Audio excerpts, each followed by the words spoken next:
Shalom. దేవుని పరిశుద్ధ నామానికి మహిమ ఘనత ప్రభావములు కలుగునుగాక. మన ప్రభువును రక్షకుడైన యేసుక్రీస్తు యెహోవా మెస్సీ నామములో యెహోవా మెస్సీ ఆత్మీయ కుటుంబ సభ్యులందరికీ నా హృదయపూర్వక వందనాలు, ఉదయకాలపు శుభాలు తెలియజేస్తున్నాను. ఈ దినమంతా దేవత దేవుడు తన కృపను మన మీద ఉంచి క్షేమమును భద్రతను దయచేయలాగిన మనందరం ప్రార్థన చేద్దాం. జకరియా గ్రంథము 2వ అధ్యాయము 10వ వచనం ద్వారా పరిశుద్ధాత్మ దేవుడు ఈరోజు ఈ మాటను తెలియజేస్తున్నాడు. జకరియా గ్రంథము 2వ అధ్యాయం 10వ వచనం. సీయోను నివాసులారా, నేను వచ్చి మీ మధ్యన నివాసం చేతును, సంతోషముగా నుండి పాటలు పాడుడి, ఇదే యెహోవా వాక్కు. సీయోను నివాసులారా, నేను వచ్చి మీ మధ్యను నివాసము చేతును. ఏంటి ఆ నివాసం చేయటం ఏంటి?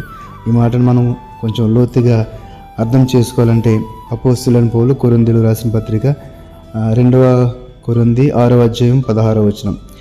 దేవుని ఆలయమునకు విగ్రహములతో ఏమి పొందిక? మనము జీవము గల దేవుని ఆలయమై ఉన్నాము.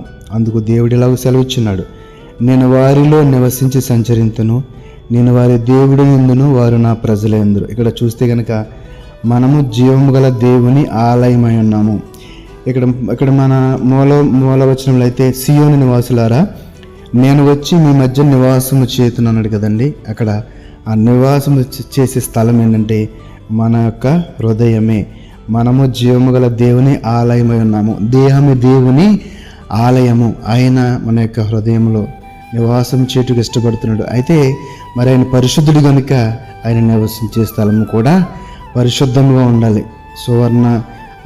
సుగంధ పరిమళము, సువాసన గల స్థలము, ఇంపైన సువాసన గల ఆ యొక్క హృదయం ఆయన కోరుకుంటున్నాడు. ఏంటంటే మన హృదయంలోంచి ఇంపైన సువాసన, మన యొక్క ప్రార్థన, మన యొక్క జీవితము, మన యొక్క ప్రవర్తన అన్నీ కూడా ఆయనకి ఇంపైన సువాసన గలదిగా ఉంటేనే ఆయన అక్కడ నివసించుటకు ఇష్టపడతాడు. కానీ ఇక్కడ దుర్గంధము అంటే మన యొక్క పాపపు జీవితం వల్ల వచ్చే ఆ యొక్క దుర్గంధము ఆయనకి ఇష్టం లేదు, ఆయనకి అసహ్యం అదంటేనే.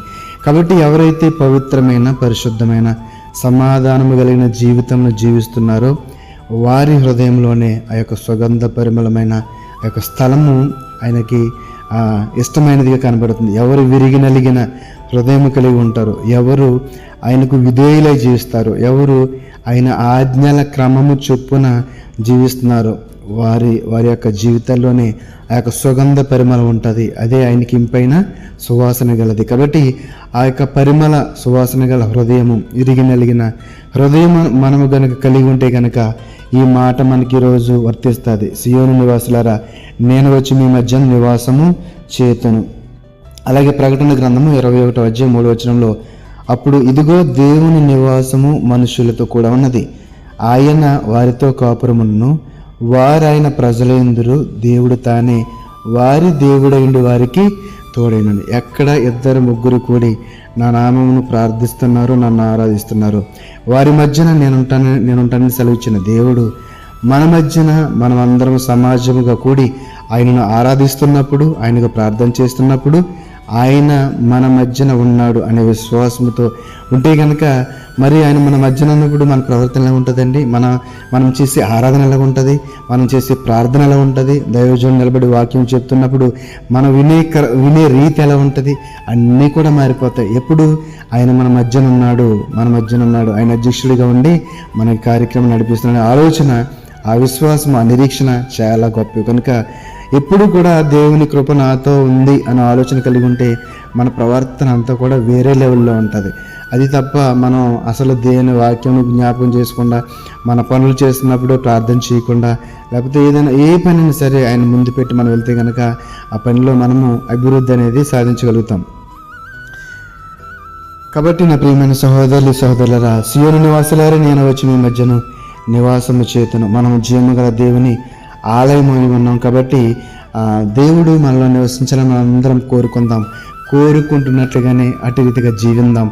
దేవునికి ఇంపైన సువాసన గల యొక్క విరిగి నలిగిన హృదయమును ఆయనకి అర్పించి ఆయనకి ఇష్టమైన వారిగా ఉందాం. మన హృదయాల్లో ఆయన నివసించే ప్రవర్తన మనం ప్రవర్తిద్దాం. అట్టి కృప దేవదేవుడు మనందరికి దయచేయనుగాక. ప్రార్థించుకుందాం. పరిశుద్ధుల మహోన్నతుడ మమ్మల్ని కన్న తండ్రి, నీ పరిశుద్ధమైన నామానికి వందనాలు, స్తుతులు, స్తోత్రాలు. నాయన మీరు మా హృదయములలో నివసించాలంటే, దేహం అనే దేవాలయంలో నివసించాలంటే ప్రభువా, అందుకు తగిన రీతి, అందుకు తగిన ప్రవర్తన, అందుకు తగిన హృదయము నాయన, పరిశుద్ధమైన పవిత్రమైన ఆ యొక్క విధేయత కలిగిన హృదయం మాకు ఉండాలి ప్రభువా.